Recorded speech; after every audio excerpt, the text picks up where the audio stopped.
कि mafia dancer के नाम से क्यों जाने जाते थे। 44 मुकदमे उनके ऊपर दर्ज हैं। बिरजलाल जी इनको घर से पकड़ कर वाली तक इनको पैदल लेके गए। ये क्या बिजली का आरोप वो लगा रहे हैं। पूरी नगर पालिका को उन्होंने बेच करके रख दिया है। राकेश जी हमारे साथ घर घर प्रचार कर रहे हैं। एक कथित कर्मचारी की हत्या होती उसमें उनका नाम आता है। विकास की बातें करते कि हमने विकास किया। विकास उन्होंने कौन सा किया है। हम पूछना चाहते हैं कि बयान वो दे रहे हैं, प्रत्याशी आपका कहाँ है। केवल हिंदू मुस्लिम की राजनीति से वो चुनावी फायदा लेना चाहते हैं। ये नगर पालिका की जनता जब मेरे साथ है तो मुझको कोई भड़काऊ बयान देने की जरूरत ही नहीं है।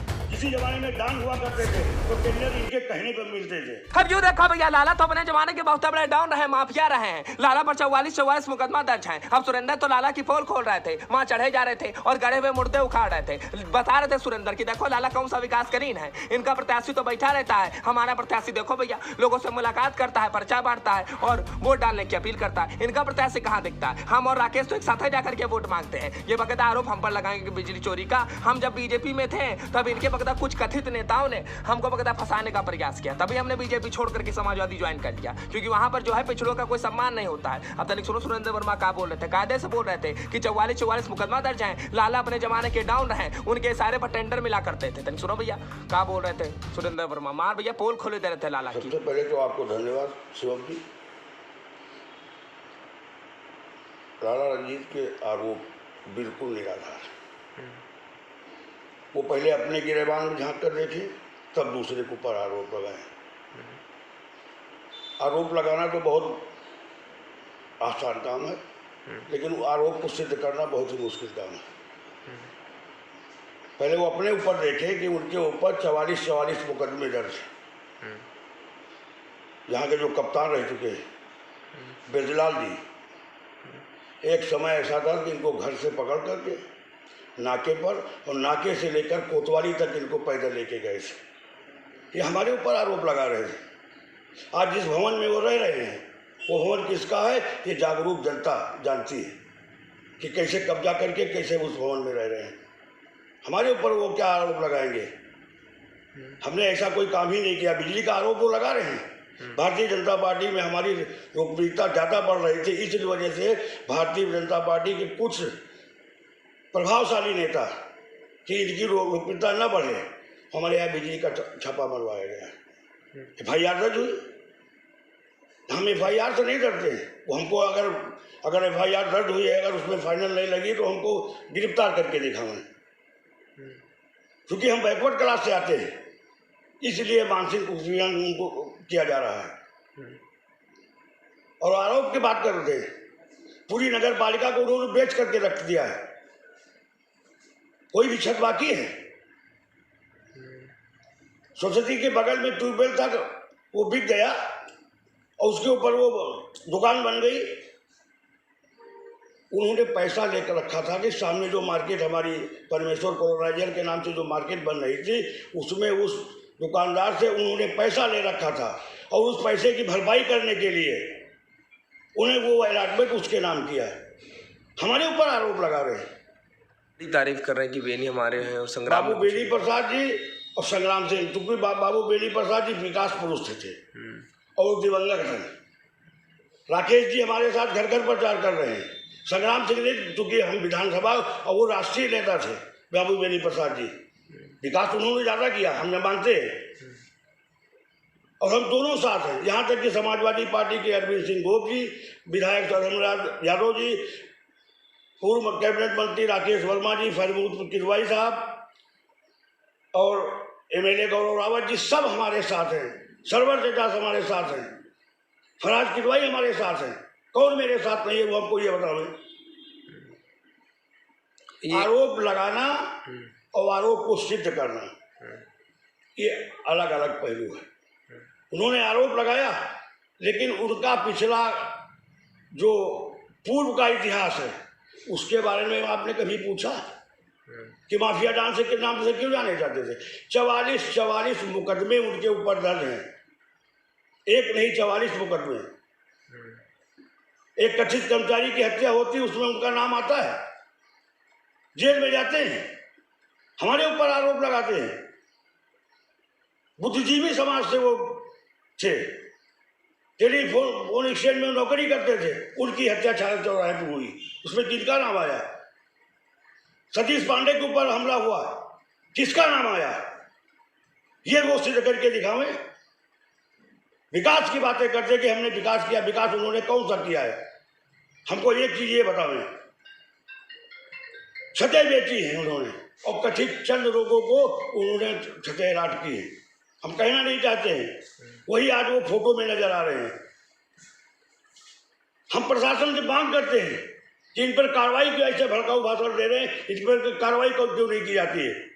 हम खासकर जिले के निर्वाचन अधिकारी से मांग करते हैं कि उन पर ऐसी कार्रवाई, भड़काऊ भाषण, सांप्रदायिक भाषण देते हैं, उनके ऊपर कार्रवाई क्यों नहीं की जा रही। पिछले वर्ष से आते हैं और हमारी लोकप्रियता को कम करने के लिए बिजली के मुकदमे को हमें, जबकि वो हमारे कैंपस से बाहर है।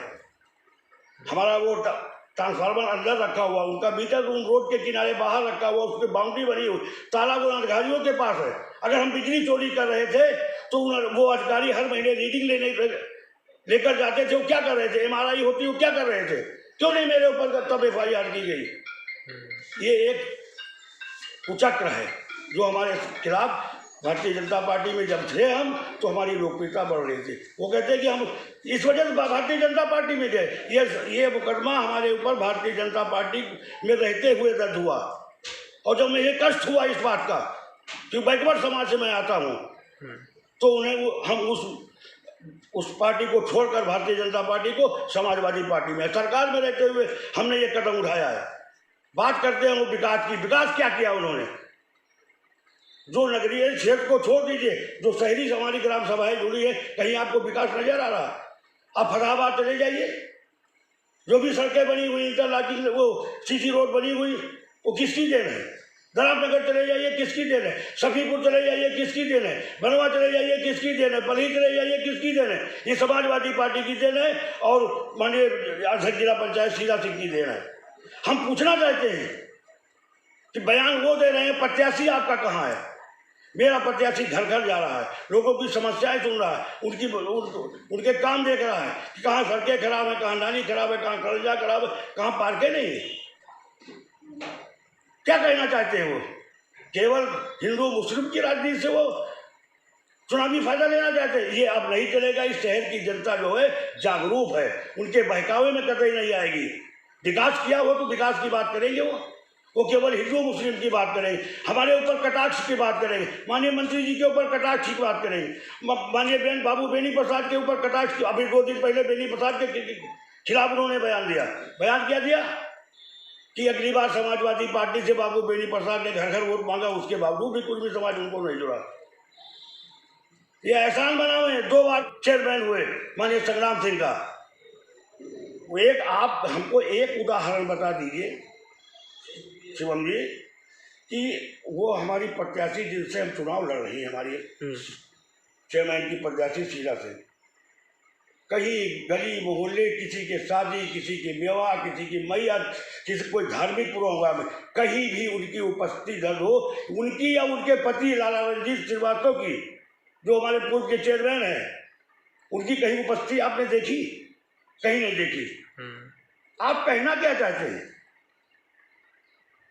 एक अभी 2 दिन पहले एक बयान उन्होंने आया था कि वो मार्केट का आलापुर में जो बनी हुई ग्राम सभा की जमीन, अरे वो सिद्ध करके दिखा देगा कि ग्राम सभा की बनी हुई तो मैं राजनीति करना छोड़ दूंगा। हमने बैनामा लिया अभी पंचमलाल जी के चचेरे भाई मनसाराम जी से, उस बैनामा की हमारे पास कापी है। आपराधिक इतिहास उनका है, वो बतावें कि 44 मुकदमे उनके ऊपर किस बात के दर्ज हुए, आखिर माफिया डॉन उनको क्यों कहा जाता है, वो ये बतावें। बता पाएंगे? पूरी ठेकेदारी उन्होंने, जब PWD में जब किसी जमाने में डॉन हुआ करते थे तो टेंडर इनके कहने पर मिलते थे। ये थे उनका चरित्र। SP यहाँ के जो रहे बिजलाल जी, घर से पकड़कर धनोखर चौराहे पर हथकड़ी लगाकर पैदल इनको कोतवाली तक ले गए। ये बाबू बेनी प्रसाद जी से पूछताछ थे कि ये माफिया राज, यहाँ गुंडा राज नहीं चलेगा। ये बाबू बेनी प्रसाद जी की जेल थी। वो माफिया को कतई बर्दाश्त नहीं करते थे। ये है। और कुछ पूछना चाहिए उनके बारे में तो और भी बताऊंगा, बहुत से हमारे पास हैं। अभी एक 3 महीने पहले आपने देखा होगा कि एक धार्मिक उन्माद फैलाने के जुर्म में रात भर कोतवाली में वो रहे, पुलिस उनको उठा कर ले गई। तो ये है उनका चरित्र।